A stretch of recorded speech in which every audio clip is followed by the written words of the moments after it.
Riders are walking away from bikes they bought weeks ago, and not for reasons you'd expect. If you ride, want to, or even dream of it, watch this. The truth behind the sell-off is deeper than money. Miss the end of the video and you'll miss what every smart rider needs to know next. They're jumping off Midride. Something strange is happening in motorcycle dealerships around the country.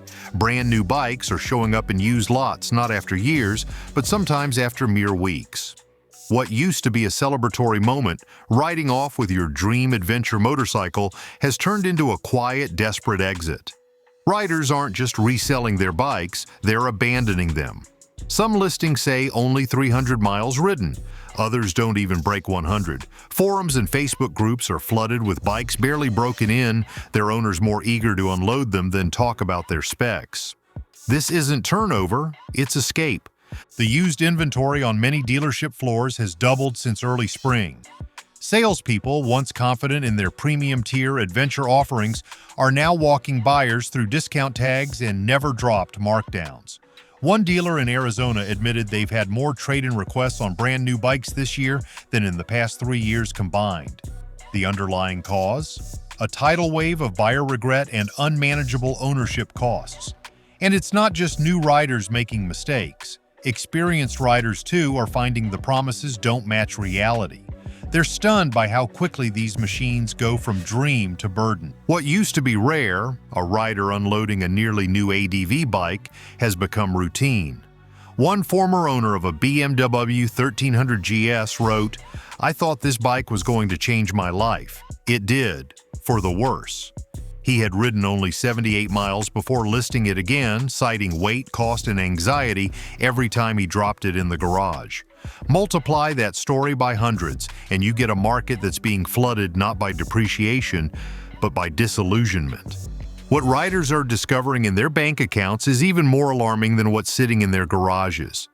If you felt that pressure, rising costs, confusing terms, or just buyer's remorse, drop a comment below. Your experience might help someone else avoid a trap. And if this is connecting, hit the like button. Routine costs, ruinous impact. Owning a motorcycle isn't supposed to feel like bleeding money, but that's exactly what's happening. Routine maintenance on most large adventure bikes can now cost over $1,000 a year, and that's assuming nothing breaks. A basic valve adjustment on certain KTM and BMW models can run between $600 and $900 depending on the dealer, and that's before tires, chain replacement, oil filters, and coolant flushes. Riders are stunned to learn that simply keeping their motorcycle roadworthy can cost more annually than a compact car.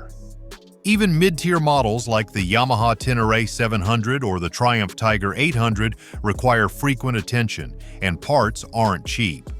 A new set of tires alone, mounted and balanced, can run close to $500. Add another $200 for scheduled oil changes and brake servicing. Multiply that by 2 or 3 dealer visits per year, and you're looking at numbers that rival luxury car maintenance. For bikes that were marketed as rugged, reliable, and adventure-ready, the upkeep feels like punishment. The real kicker: these costs often blindside new buyers. Dealers rarely mention them at the point of sale. In fact, they're quick to praise long service intervals or throw in one free oil change, disguising the true financial drag that's coming just months down the road. The illusion of affordability is shattered the moment the first scheduled maintenance hits. Riders find themselves calculating whether to delay service or sell outright, and more of them are choosing the latter. Performance should be the payoff, but instead it's where the frustration hits hardest. Check the description for gloves, jackets, and gear we trust. No hype, just tested essentials that won't fail you mid-ride. Every click supports the channel and keeps this info rider-funded. Built for power, punishing in practice. You were told it would be a rocket, that the torque would thrill you, the suspension would carry you anywhere, and the handling would feel like telepathy. But for too many riders, reality has struck hard, and fast. These bikes are not just big, they're unwieldy. Power means little when it's paired with poor balance, excessive weight, and top-heavy design. A Yamaha Super Tenere 1200 weighs nearly 600 pounds and makes barely more horsepower than a decades-old sport bike. and that's considered entry-level for this segment. What many owners experience isn't exhilaration, it's anxiety. Tall seat heights and aggressive geometry combine to make low-speed maneuvering a nightmare, especially for shorter riders or those new to off-road terrain. One rider described it as trying to balance a refrigerator on a moving skateboard. These aren't just fast bikes, they're unforgiving machines that punish hesitation and demand constant correction. Even a small mistake in a gravel corner can mean a drop, and that drop can cost hundreds. More troubling is how inconsistent electronics have become. Some bikes include no rider aids at all, no traction control, no power management, not even cornering ABS. Others offer so many digital settings that riders get lost in the menus, unsure how to configure the bike for a changing trail. Either way, it creates confusion and undermines rider confidence. For machines marketed as tools of freedom, they've become cages of complexity. Some riders didn't even make it past the first ride, and that's when the dealers started sweating. Dealers drowning in inventory. Behind the showroom glass, panic is setting in. Dealerships across the country are watching their floor plans swell with returned bikes, trade-ins, and desperate consignment listings. Sales managers are quietly adjusting tactics, offering cash bonuses for referrals, cutting service prices, and even waiving fees for buyers who agree not to return within 90 days. The message is clear. People are bailing, and dealers are doing everything they can to stop the bleeding. Inventory has doubled in some regions. In California, one major dealer reported over 100 nearly new adventure bikes in their used lineup, many of them with under 1,000 miles. They're being sold for 20 to 30% below MSRP, but even at those discounts, interest is soft. Buyers are cautious. They've read the forums, watched the teardown videos, and heard the horror stories. Word of mouth is catching up to the marketing, and it's not pretty. Even the staff can feel it. One technician in Colorado said, "We're doing first services on bikes we just prepped 60 days ago, then processing the return paperwork the next week." The volume has changed the tone. What was once excitement and new adventure has become a quiet, nervous churn. The joy of riding has been replaced with repair estimates, insurance calls, and failed financing. On paper, the deal ends at the purchase. In reality, that's where the trap quietly springs shut. Your warranty died with the dealership. Imagine this. You buy your dream adventure motorcycle, brand new, complete with a 3-year factory warranty. 2 months later, your nearest dealer closes without notice. Suddenly, a leaking fork seal or a faulty fuel sensor isn't just a small inconvenience, it's a logistical nightmare. This is exactly what's happening to riders across the country. Dealership closures, especially in smaller markets, are turning warranties into meaningless paperwork. And worse, manufacturers are slow to respond or shift the burden entirely onto the owner. A Montana rider bought a Triumph Tiger only to see an engine light at 1,000 miles. His dealer had closed. The nearest service center? Over 300 miles away. Triumph offered no help. The tow cost $600, more than the repair itself. Even in urban centers, a surge in service demand is overwhelming remaining shops. Appointments are backed up for weeks. Some riders report waiting over a month just for diagnostics. Meanwhile, warranty clocks tick down, and temporary solutions become permanent. The promise of safety and protection crumbles when access disappears. And just because the lights are on doesn't mean you're protected, especially when the fine print tells a different story. Policy turned your bike into a weapon. Modern motorcycle pricing isn't shaped purely by engineering or demand. It's shaped by policy. Hidden in the fine print of your purchase are layers of fees, markups, and bundled costs driven by economic and political pressures. Tariffs on imported components, particularly from Asia, have forced manufacturers to increase retail pricing and silently offload those costs onto riders. Meanwhile, many dealerships pad margins with mandatory accessory packages, turning a base model machine into a loaded bill of regret. Consider the recent spike in steel and aluminum tariffs. These measures, marketed as protections for domestic manufacturing, have caused price hikes across all sectors. For adventure motorcycles, which rely heavily on high-quality metals for frames, racks, and skid plates, the increases are significant. What used to be a $1,000 add-on is now closer to $1,500. That bump doesn't disappear. It's absorbed by the consumer. And if you try to skip those extras, good luck. Some dealers simply won't sell you the bike unless you agree to the dealer-installed adventure pack, whether you want it or not. Financing terms are another trap.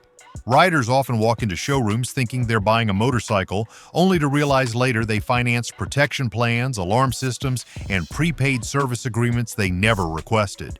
These costs are buried deep in the contract, sometimes listed as required to secure financing approval. They aren't, but the language is clever, the pressure intense, and the result is predictable. Inflated loan balances that disguise the bike's true cost. Those invisible charges, they're not just costly, they're calculated, right down to the service bay.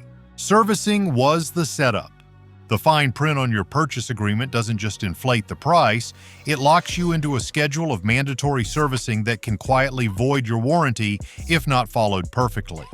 In many cases, riders don't realize that missing even a single service interval can give the manufacturer the legal right to deny coverage on future claims. These aren't gentle reminders. They're landmines disguised as recommendations. An Oregon rider missed his 6-month checkup by 3 weeks. When his transmission failed, his warranty claim was denied for a lapsed maintenance window. Stuck with over $3,000 in repairs, he felt betrayed, while the dealership cited the fine print instantly. And then there are the bundled service plans. Dealers frequently upsell prepaid maintenance packages, implying they'll save money over time. In reality, they often cost more than paying out of pocket, especially when riders end up selling or trading the bike early. Worse, some of these plans are non-transferable, meaning if you try to sell your bike, the next owner has no access to the servicing you paid for in advance. Every clause is a trap. Every requirement is a lever for denial. The service schedule isn't just a guideline, it's a weapon. Miss one checkpoint and you lose everything the warranty promised. Riders are starting to realize that the maintenance agreement isn't about longevity, it's about legal leverage. The door is still open, but escaping might cost you more than staying in ever did. The exit is jammed and expensive. Reselling a motorcycle used to be a way out. If you didn't love the ride, you could cut your losses, list it online, and recover most of your investment. Not anymore. The used market is flooded with nearly new bikes, so many that values are crashing fast. Riders are finding themselves underwater, owing more on loans than they can get through resale, and that's assuming they can find a buyer at all. Listings reveal a trend. Nearly new adventure bikes under 1,000 miles priced 15 to 20% below retail and still unsold. With widespread sell-offs and cautious buyers, resale confidence has collapsed. The once reliable safety net is now a paralyzed, regret-laden market. Some riders are forced into desperate decisions. One owner of a KTM 1290 Super Adventure tried to trade his bike after just 6 months. He still owed $19,000, but the dealer offered only $12,000. He walked out, stunned, realizing the only way forward was to keep riding a machine he no longer trusted and could barely afford. Stories like his are becoming more common. And just when riders think it can't get worse, machines begin failing faster than finances. It failed before the first oil change. You sign the papers, roll out of the lot, and feel the wind for the first time on your new machine. It's supposed to be a moment of triumph, but for thousands of riders, that moment is followed shockingly soon by silence, flashing error lights, or worse, a bike that won't start. Mechanical failures are no longer rare occurrences after years of wear. They're now showing up within weeks. Some riders report oil leaks at 200 miles. Others discover battery issues, faulty electronics, or engine misfires before their first oil change. The sense of betrayal is overwhelming. A New Mexico rider bought a KTM 1290 Super Adventure only to face engine failure under 400 miles. With a 6-week parts delay, he paid over $400 monthly for a bike he couldn't ride, feeling trapped, powerless, and dismissed. Recalls have also surged, with major manufacturers issuing service bulletins on brakes, frames, fuel systems, and electronics. The difference now? Riders aren't willing to wait for solutions. Instead, they're dumping their bikes entirely. Trust evaporates when a machine that costs more than a compact car fails before the plates even arrive in the mail. But what really breaks most riders isn't the bike. It's the feeling that they don't belong anymore. This ride doesn't fit anymore. For many riders, buying an adventure motorcycle isn't just a purchase, it's a statement. It's the dream of freedom, confidence, exploration. But when that dream is met with fear, fatigue, or intimidation, it becomes something else entirely, an identity crisis. New owners, especially those transitioning from smaller bikes or returning to motorcycling after years away, are discovering that these tall, heavy, tech-laden machines don't feel like partners. They feel like bullies. One rider from North Carolina described his first month with a BMW 1250 GS as pure anxiety. At 30 inches tall, he couldn't get both feet down at a stoplight. Every uneven surface became a source of panic. Parking lots were no longer casual spaces, they were obstacles. The bike's top heaviness made slow turns terrifying. "I didn't feel like a rider," he said. "I felt like a guy trying to control a tower of metal I couldn't understand." Within 45 days, he had it listed online at a loss of nearly $5,000. These feelings reflect a deeper branding reality mismatch. Marketing shows rugged adventures, but real rides involve traffic, short trips, and weekend trails. For beginners, this gap breeds fear, stalls learning, and erodes confidence, turning every ride into a stressful, discouraging experience. Once confidence cracks, the market begins to fracture, and the numbers prove it. Returns are outpacing sales. The return rates are unlike anything the industry has seen in recent years. First-year trade-ins and resales have spiked dramatically, especially in the adventure motorcycle segment. Data from major dealership networks show that some models, particularly those over 1,000 cubic centimeters, are being resold at 3 times the rate of smaller dual sports. Bikes that should have stayed on the road for 5 or 10 years are returning in under 6 months, often with less than 1,000 miles on the odometer. Lenders are tightening standards as repossessions rise from upside-down loans. Buyers under 30 now face more scrutiny. One bank labeled adventure bike financing high risk in 2024, citing early defaults and a growing cycle of regret, failed sales, and financial loss.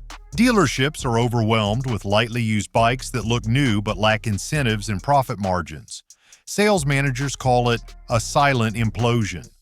Inventory turnover has stalled, excitement is gone, and every return highlights the gap between marketing fantasy and reality. One major brand hit the wall first, and its fall sent shockwaves through every showroom. Harley's fall was a warning shot. Harley-Davidson was once the undisputed king of American motorcycling, but in the last decade, the company has suffered blow after blow. Aging riders, shrinking brand appeal, and failed attempts to woo younger audiences. What many saw as a Harley-specific decline is now being recognized for what it truly was, a preview of where the entire motorcycle industry is heading. The warning signs were all there: a reliance on image over usability, a refusal to adapt pricing and ergonomics, and a disconnect between what riders wanted and what the brand believed they wanted. In 2022, Harley shut down over 100 dealerships. The live wire flopped, core models stagnated, and prices rose. Riders felt alienated, craving practical machines, not nostalgic icons. When Harley failed to evolve, loyal customers didn't hesitate. They walked away.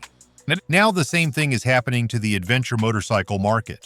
Brands like KTM, Triumph, and BMW are facing younger, tech-savvy, budget-conscious consumers who aren't impressed by legacy, horsepower specs, or paint schemes.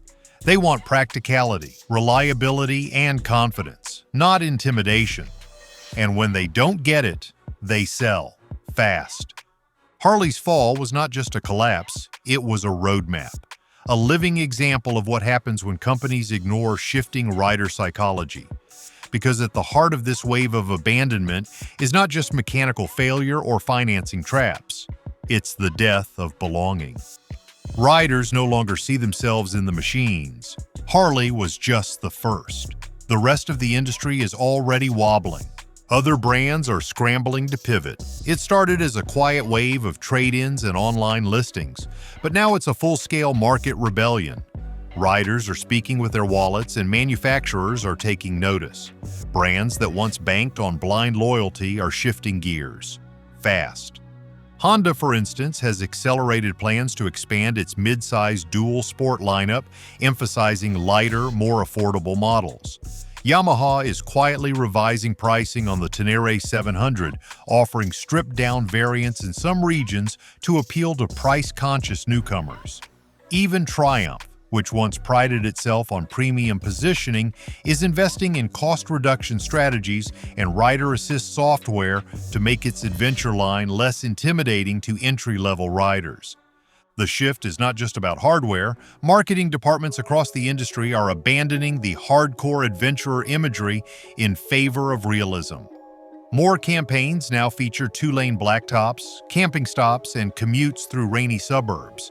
Not just desert crossings and mountain peaks. They're chasing authenticity because they have no choice. Riders are no longer buying into fantasy. They want practicality, predictability, and value. Across Europe, manufacturers are reacting fast. Spanish and Italian brands cut prices by 15% on 1,000 cubic centimeter bikes. In France and Germany, used models now outsell new ones, pushing brands to overhaul strategies and focus on realistic rider demand. Corporate strategy is shifting fast, but political firepower is entering the arena even faster. Now Washington's watching. What started as a consumer revolt has spilled into the political arena. Lawmakers in multiple states are now calling for investigations into dealership financing practices, warranty exclusions, and forced accessory bundles. In California, a bipartisan bill introduced in early spring proposes limits on non-transparent upselling tactics, especially in power sports retail. The bill would require written consent for any add-on services or dealer-installed parts and impose fines for violations. It's not just about motorcycles, it's about consumer rights, debt entrapment, and economic transparency. Federal attention is rising as complaints to the Consumer Financial Protection Bureau surge. Buyers report misleading loan terms and hidden fees. Congress has quietly scheduled hearings, signaling growing concern over predatory lending practices targeting young first-time motorcycle and recreational vehicle buyers. Political consultants are also noting the demographic patterns. Many of the affected riders are men under 45, an increasingly volatile and politically important group. Their frustration, combined with inflation fatigue and distrust of corporate practices, has made them a vocal segment online. Some candidates have begun referencing dealer scams and warranty abuse in stump speeches. The outrage is no longer confined to message boards. It's entering campaign platforms. And while lawmakers point fingers, the workers are walking off with the real leverage. Mechanics are walking off the job. The frustration isn't just on the sales floor, it's in the service bays. Mechanics and dealership technicians are starting to push back against impossible demands, overbooked schedules, and razor-thin labor margins. In at least 3 states, technician walkouts have shuttered service departments temporarily, leaving customers without scheduled maintenance and delaying repairs for weeks.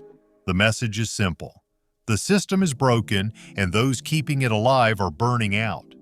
In Texas, nearly half the staff at a multi-brand dealership resigned within 30 days after being overworked without pay raises. Technicians cited burnout, constant design flaws, and management's push to keep selling flawed bikes as key reasons for leaving. Manufacturers are also feeling the heat. With technician shortages mounting, some brands have started offering direct-to-consumer service models, promising mobile repairs and diagnostics. But this too comes with risk, delays, inconsistent quality, and the loss of in-house oversight. Riders are beginning to notice. When the person fixing your motorcycle changes every visit, trust erodes quickly. This wave of labor instability is not just inconvenient, it's existential.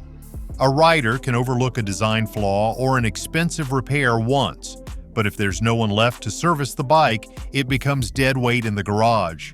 When the tools are down and the techs are gone, all that's left is you, and the problem no one else can fix. If this opened your eyes, you'll want to stay ahead of what's coming next. This isn't the end of the shift, it's just the first warning shot. Subscribe now. We're tracking every pivot, every policy, every ripple. The next decision you make could cost or save you thousands. Don't be the last to find out. Pivot or get crushed. The writing is on the wall, and for those paying attention, there's still time to act. If you own one of the large adventure bikes that's part of this collapsing cycle, now may be your last chance to exit without a serious financial hit. Values are dropping, inventory is swelling, and buyer sentiment is turning cold.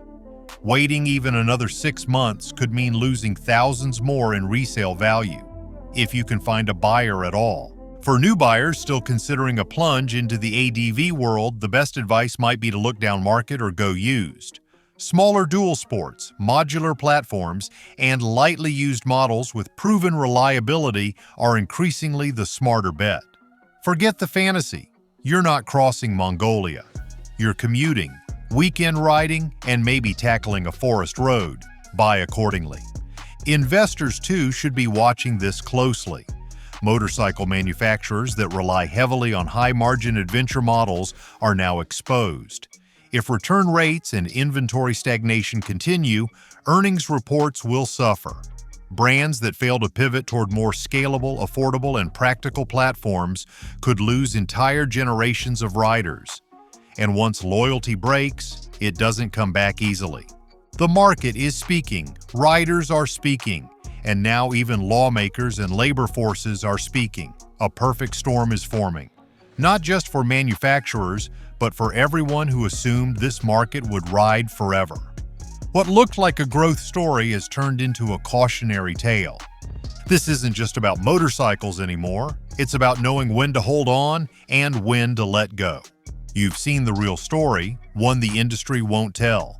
If this saved you time, money, or regret, subscribe now. Like and comment to join the riders waking up. Because staying informed isn't optional anymore.